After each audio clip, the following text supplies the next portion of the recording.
APTS Telugu news కి స్వాగతం. బ్రిటన్లో హెడ్లైన్స్ చూద్దాం. విశాఖలో కాంగ్రెస్ సభకు ముఖ్య అతిథిగా హాజరైన తెలంగాణ ముఖ్యమంత్రి శ్రీ రేవంత్ రెడ్డి.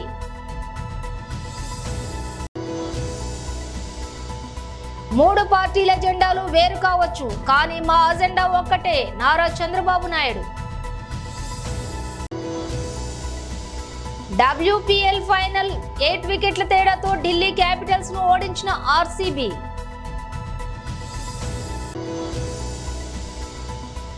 పోలవరం స్టీల్ ప్లాంట్ అంశాలపై ఎందుకు మాట్లాడలేదు పేర్ని నాని.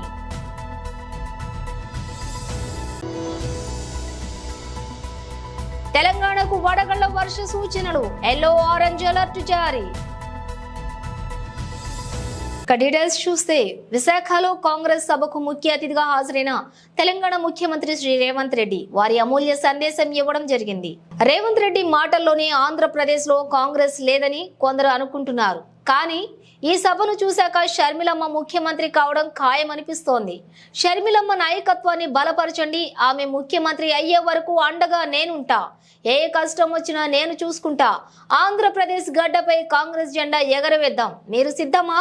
సాయి ఇవాళ మీరు ఆలోచన చేయండి. జగన్ అయినా, బాబు గారైనా, పవన్ కళ్యాణ్ అయినా మోడీని ఎదిరించి నిలబడే శక్తి వాళ్ళకు ఉన్నదా?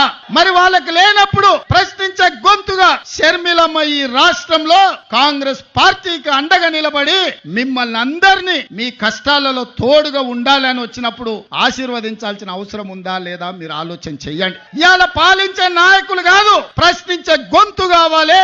మీ తరపున నిలబడి కొట్లాడే నాయకురాలు కావాలి. వైఎస్ఆర్ వారసులు రావాలి. వైఎస్ఆర్ గారి ఆశయ సాధన కోసం పనిచేసే వాళ్ళు ఉండాలి అంటే షర్మిలమ్మకు అండగా మీరు నిలబడాలి. చట్టసభల కాంగ్రెస్ ను మీరు గెలిపించాలి.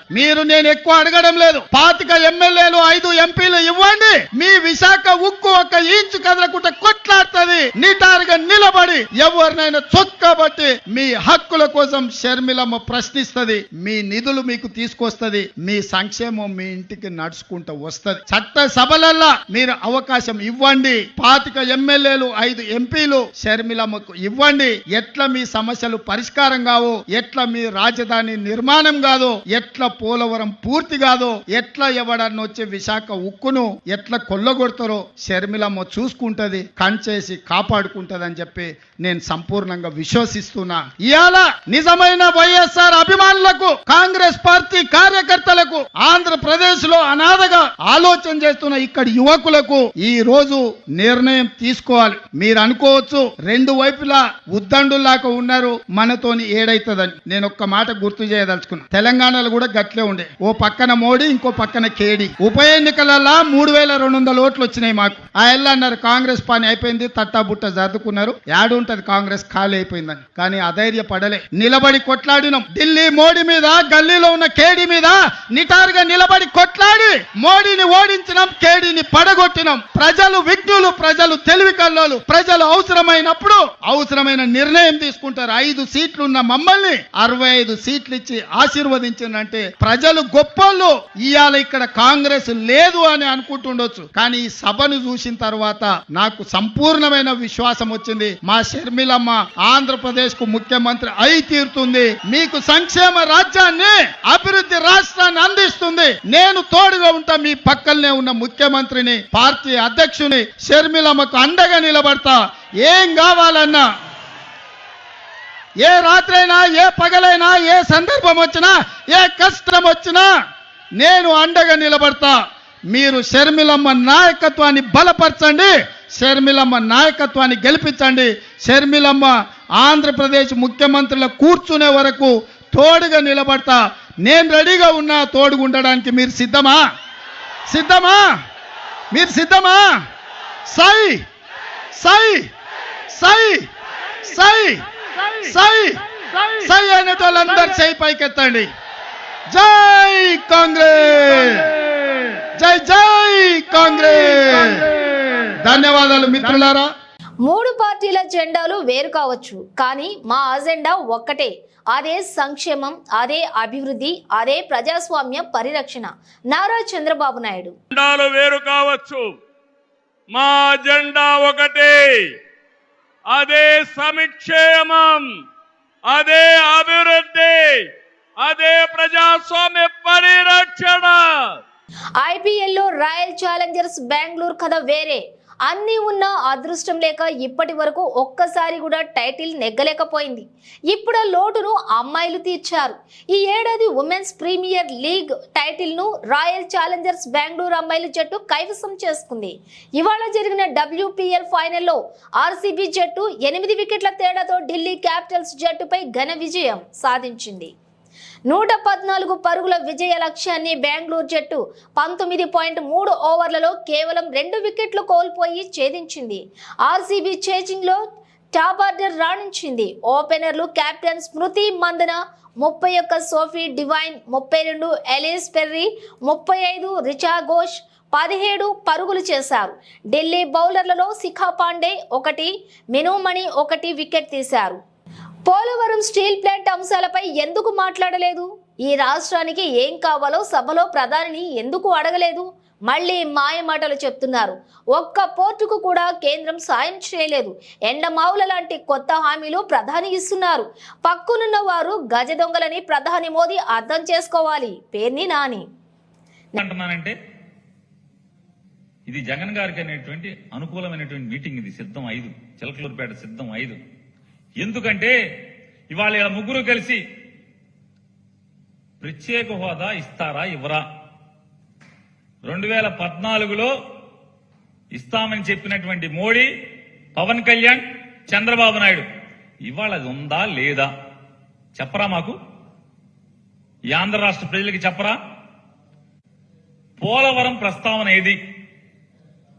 గడిచిన 3 సంవత్సరాల నుంచి అయ్యా పోలవరానికి డబ్బులేయండి, రైతులకి నిర్వాసితులకు డబ్బులేయండి, కనీసం 15,000 కోట్లేయండి. చంద్రబాబు నాయుడు ఆ 15,000 కోట్లు కాదు 15 రూపాయలు కూడా మిమ్మల్ని అడగలేదని చెప్పని మోడీ గారి దగ్గరికి తిరిగి కేబినెట్ లో మీతో అప్రూవల్ చేయించుకుంటే నీళ్లు నిలబెడతాకి 15,000 కోట్లు ఆఖరికి మాకొద్దు, మా అకౌంట్ కి డబ్బులు వేయద్దు, ఆ సరాసరి నిర్వాసితుల అకౌంట్లకి డబ్బులు వేయమని చెప్పని ఈ అకౌంట్లన్నీ కూడా ఎవరైతే పోలవరంలో ముంపుకు గురవుతున్నారో ఆ రైతాంగం అకౌంట్లన్నీ కూడా తీసుకొచ్చి ఢిల్లీ తీసుకొచ్చి మీకు ఇస్తే ఎందుకు డబ్బులు వేయలేదు? 41.5 అడుగులకి డ్యాం ప్రోటోకాల్ ప్రకారం మొదటి సంవత్సరంలో 41.5 అడుగులు నీళ్లు నిలబెట్టాకి మాకు ఎందుకు అవకాశం లేదు? 5 ఏళ్లలో పోలవరం నిర్మాణం చేస్తానని చెప్పని హామీ ఇచ్చిన నరేంద్ర మోడీ గారు మరి పోలవరానికి ఎందుకు డబ్బులు ఇవ్వట్లేదు? సమాధానం చెప్పారా? డబ్బులు ఇస్తున్నాము, ఇప్పుడు గంటలో ఇస్తున్నామని చెప్పారా? పోలవరం ప్రస్తావనే లేదు అసలు. స్టీల్ ప్లాంట్, విశాఖ ఉక్కు ఆంధ్రుల హక్కు అని చెప్పి 31 మంది ప్రాణ త్యాగంతో ఏర్పాటైనటువంటి విశాఖ ఉక్కు ఉంచుతారా, అమ్ముతారా? మీరు అడిగారా? పవన్ కళ్యాణ్ గారు సొల్లు మాటలు చెప్పాడు. ఆ పవన్ కళ్యాణ్ గారన్నా కనీసం తన సభలో జగన్మోహన్ రెడ్డి గారిని తిడతం తప్పితే ఈ రాష్ట్రానికి ఇది కావాలి మోడీ గారు, మీరు ఇప్పుడు ఈ సభలో సమాధానం చెప్పండి, మాకు హామీ ఇవ్వండి అని ఒక్కటంటే ఒక్క డిమాండ్ చేశారా?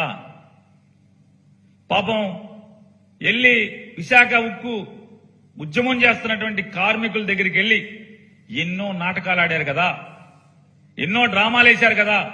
ఇవాళ విశాఖ ఉక్కుని నిలబెడతాము మోడీ గారు, మీరు హామీ ఇవ్వండి ఈ ఆంధ్ర రాష్ట్ర ప్రజలకి గుంటూరు గడ్డమేంచని. ఆ ఇద్దరిలో ఎవడు మాట్లాడలా? మోడీ గారు మాట్లాడలా. ఉంచుతాడా, అమ్ముతాడా ఆయన చెప్పలేదు కదా, చెప్పాలి కదా. మరి ఏమని సమాధానం చెప్తారు మీరు? విశాఖ రైల్వే జోన్ ఏది? కడప స్టీల్ ప్లాంట్ ఏది?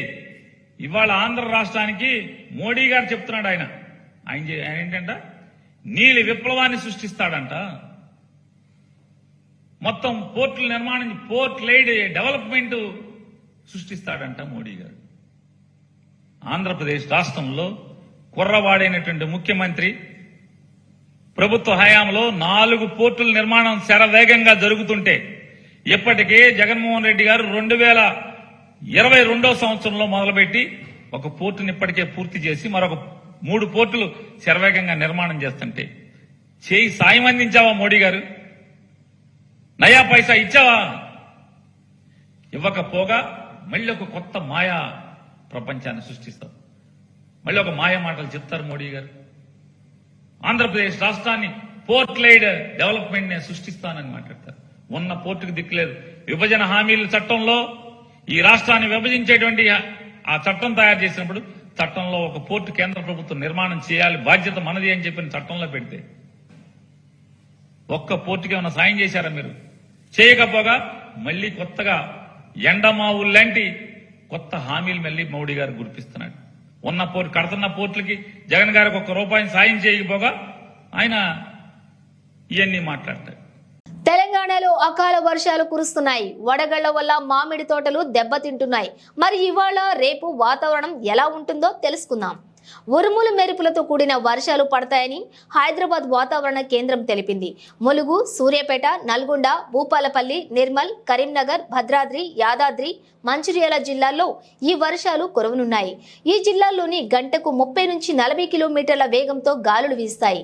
ఈ జిల్లాల్లో ఎల్లో అలర్ట్ జారీ చేశారు. ఇంకా సిరిసిల్ల, వికారాబాద్, కామారెడ్డి, నిజామాబాద్, సంగారెడ్డి, మెదక్, జగిత్యాల జిల్లాల్లో కూడా వానలకి తోడు వడగండ్లు కూడా పడతాయని తెలిపిన అధికారులు ఈ జిల్లాలకు ఆరెంజ్ అలర్ట్ కూడా జారీ చేశారు. ఈ రోజు అనంతపురం నగరానికి వచ్చిన సమాజ్వాదీ పార్టీ రాయలసీమ జిల్లాల ఇన్ఛార్జ్ పాండురంగ యాదవ్ ని అనంతపురం నగరానికి చెందిన ప్రముఖ సామాజిక సేవకుడు, ముస్లింల ఐక్య వేదిక రాష్ట్ర అధ్యక్షులు షేక్ నిజాం నగరంలోని హోటల్ మూసినేని గ్రాండ్ నందు తన మిత్ర బృందంతో వచ్చి కలవడం జరిగింది. ఎన్నో రకాల సామాజిక సేవలు చేసిన షేక్ నిజాం సమాజ్వాదీ పార్టీ తరపున రాబోయే ఎన్నికల్లో అనంతపురం ఎంపీగా పోటీ చేయడానికి ముందుకు రావడం జరిగింది. విస్తృతంగా పరిచయాలు, సెక్యులర్ భావజాలం గల షేక్ నిజాం సామాజిక సేవలను పార్టీ పెద్దల దృష్టికి తీసుకువెళ్తానని ఈ సందర్భంగా తెలియజేయడం జరిగింది. ఈ కార్యక్రమంలో రాయలసీమ జిల్లాల సమాజ్వాదీ కోఆర్డినేటర్ పాండురంగ యాదవ్, అనంతపురం జిల్లా అధ్యక్షులు బాబా ఫక్రుద్దీన్, బీసీ సంఘం రాష్ట్ర నాయకులు హరి, తాడిపత్రి ఇన్ఛార్జ్ ఏడి మెహబూబ్ బాషా, ఎస్టీ సెల్ అధ్యక్షులు సురేష్ మరియు షేక్ నిజాం ముస్లింల ఐక్య వేదిక కమిటీ నెంబర్లు, ఎంఎల్ఐవి రాష్ట్ర ఇన్ఛార్జ్ షేక్ రియాజ్, ఎంఎల్ఐవి జిల్లా యువజన అధ్యక్షులు Sheikh Masood Wali, lawyer Hari, MLIV 4 wheeler union president Sheikh Mohammed Rafi, MLIV Sathya Sai జిల్లా అధ్యక్షులు షేక్ బాబా ఫక్రుద్దీన్, ఎంఎల్ఐవి ఉమ్మడి జిల్లాల ఆర్మీ సైనికుల అధ్యక్షులు షేక్ ఇలియాజ్, ఎంఎల్ఐవి నగర సంయుక్త కార్యదర్శి షేక్ జియావల్, ఎంఎల్ఐవి నగర నూర్ భాషల అధ్యక్షులు మహమ్మద్ రఫీ, ఎంఎల్ఐవి జిల్లా డైరెక్షన్ యూనియన్ అధ్యక్షులు షేక్ ఖాదర్ బాషా, ఎంఎల్ఐవి ఆటో యూనియన్ నగర అధ్యక్షులు బిగ్ సర్దార్, ఎంఎల్ఐవి నగర మర్చువల్ వర్కింగ్ అధ్యక్షులు సయ్యద్, ఎంఎల్ఐవి నగర స్క్రాప్ యూనియన్ అధ్యక్షులు షేక్ ఖాదర్ బాషా, మిత్రులు అఫ్రైజర్ సీనా పాల్గొన్నారు. బీజేపీ అంటే బాబు, జగన్, పవన్ అలా తయారైపోయాయి. ప్రత్యక్షంగా కానీ పరోక్షంగా కానీ నరేంద్ర మోడీకి మోకరిల్లేటువంటి స్థితిలో ఈ పార్టీలు ఉన్నాయి. ఈ దశలో అఖిలేష్ గారు ఈ దేశంలోనే అతిపెద్ద సెక్యులరిస్ట్ పార్టీ సమాజ్వాదీ పార్టీకి అధ్యక్షులుగా ఆంధ్రప్రదేశ్ పైన ఖచ్చితంగా దృష్టి పెట్టాలి. అక్కడ సెక్యులరిస్ట్ భావజాలం కలిగినటువంటి సమాజ్వాదీ పార్టీని డెవలప్ చేయాలి. అప్పుడే అక్కడ కొందరు ఆగడాలకు చెక్ పెట్టొచ్చేటువంటి లక్ష్యంతో ఇక్కడ ఆంధ్రప్రదేశ్ మీద దృష్టి పెట్టడం. సామాజిక సేవల్లో భాగంగా అతను 15-20 సంవత్సరాల నుంచి అతని సర్వీసెస్ను కూడా పార్టీ దృష్టికి అనంతపురం జిల్లా పర్యటనలో భాగంగా ఈరోజు మడకసిరిలో జిల్లా పార్టీ అధ్యక్షులు ఫక్రుద్దీన్ గారితో, జిల్లా లీగల్ సెల్ అధ్యక్షులు మహబూబ్ బాషా గారితో కలిసి మడకసిరకు వెళ్ళడం జరిగింది. అక్కడ పార్టీ ఇన్ఛార్జిని ప్రకటించడం జరిగింది. ఆ తర్వాత ఈరోజు అనంతపురం పట్టణంలో షేక్ నిజాం గారిని అనంతపురం పార్లమెంటు అభ్యర్థిగా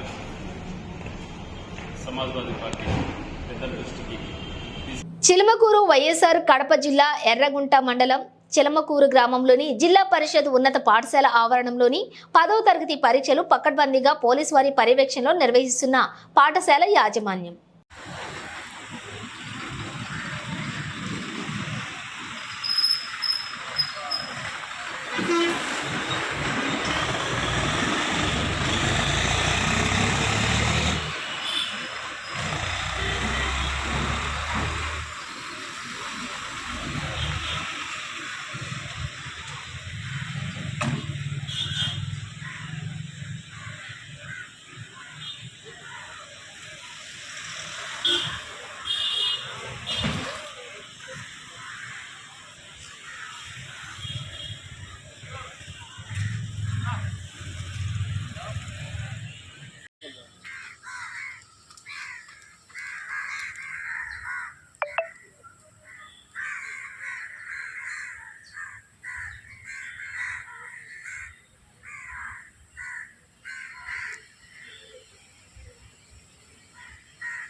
మంచిర్యాల జిల్లా ఆదివారం రోజున కలెక్టర్, జిల్లా ఎన్నికల అధికారి Badavath Santosh, Ramagundam CP Srinivas, electric media పాత్రికేయులతోటి ఏర్పాటు చేసిన ప్రెస్ మీట్ లోని జిల్లా ఎన్నికల అధికారి, జిల్లా కలెక్టర్ మాట్లాడుతూ ఎన్నికల షెడ్యూల్ ప్రకటించిన నిబంధనలు అమల్లోకి వచ్చాయని, ఏప్రిల్ 18వ తేదీన నోటిఫికేషన్ విడుదల అవుతుందని, మే 13న పోలింగ్, జూన్ 4న కౌంటింగ్ జరుగుతుందని, ఈ ఎన్నికల్లో నిబంధనలు తేదీ చూసుకున్నట్లయితే 6/6/2024 రోజు వరకు అమలులో ఉంటాయని తెలియజేశారు. జిల్లాలో 18 మండలాలలో 17 మండలాలు మంచిర్యాల, బెల్లంపల్లి, చెన్నూరు శాసనసభ నియోజకవర్గాలకు సంబంధించినవి.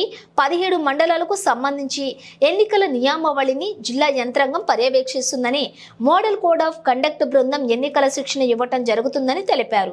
రామగుండం సిపి శ్రీనివాసులు మాట్లాడుతూ పలు చోట్ల చెక్ పోస్టులు ఏర్పాటు చేస్తున్నామని, 50,000 కన్నా ఎక్కువ నగదు ఉన్నట్లయితే సరైన లెక్క చూపాలని, లేనిచో వెంటనే తీసుకుని వచ్చిన నగదును సీల్ చేయడంతో పాటుగా ఎవరైనా ఎన్నికల కోడ్ని అనుసరించకపోయినట్లయితే వారిపై చట్టరీత్యా చర్యలు తీసుకోబడునని వారు తెలియజేశారు.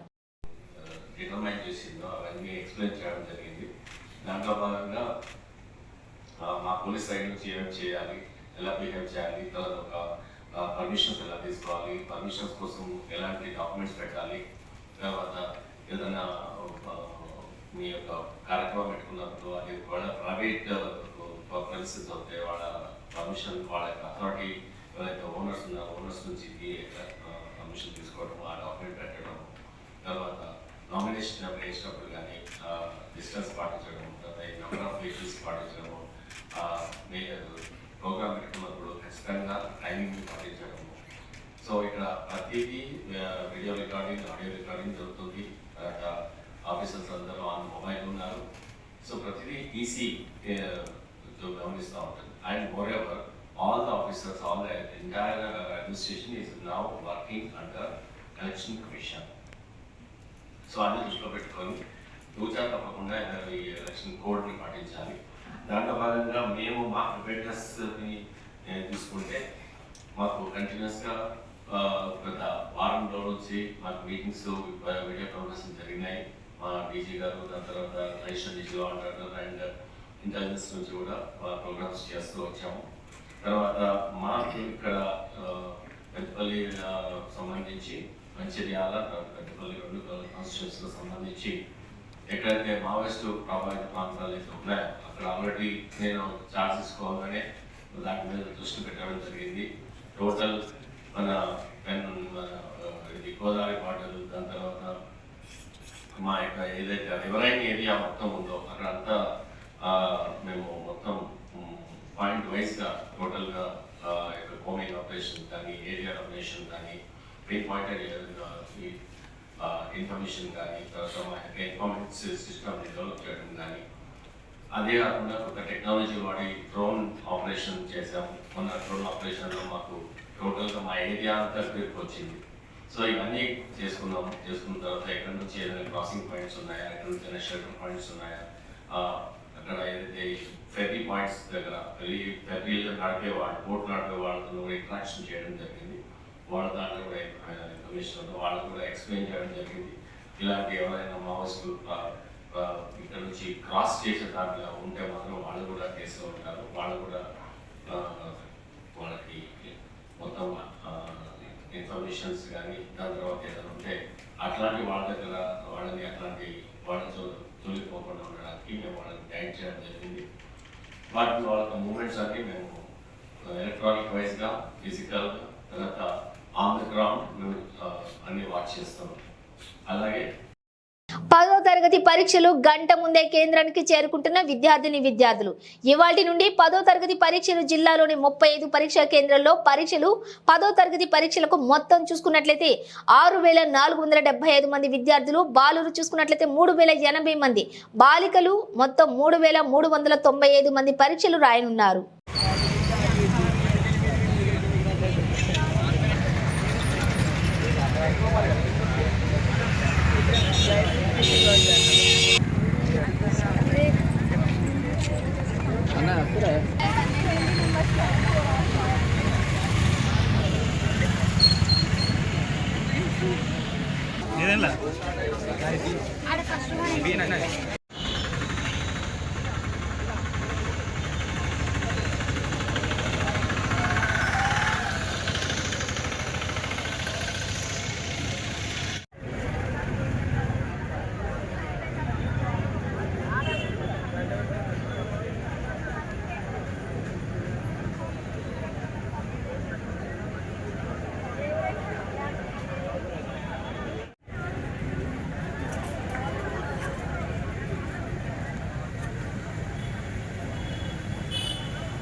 హలో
తయారైనారు.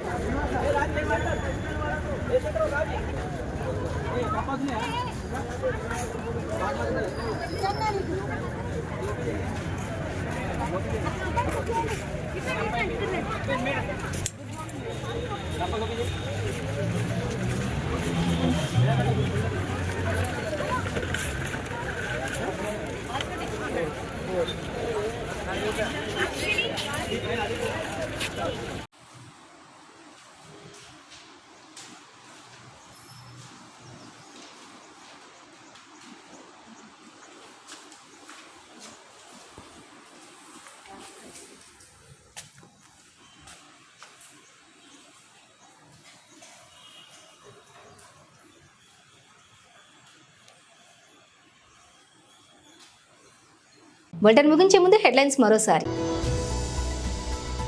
విశాఖలో కాంగ్రెస్ సభకు ముఖ్య అతిథిగా హాజరైన తెలంగాణ ముఖ్యమంత్రి శ్రీ రేవంత్ రెడ్డి.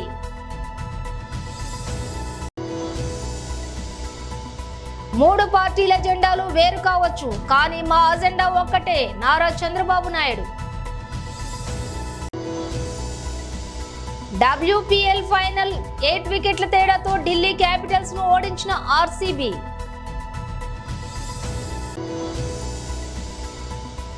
పోలవరం స్టీల్ ప్లాంట్ అంశాలపై ఎందుకు మాట్లాడలేదు పేర్ని నాని.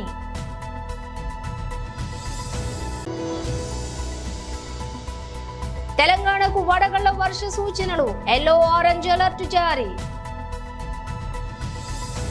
ఇవి ఇవాల్టి బులెటిన్ డీటెయిల్స్. మరో బులెటిన్తో మళ్ళీ కలుద్దాం.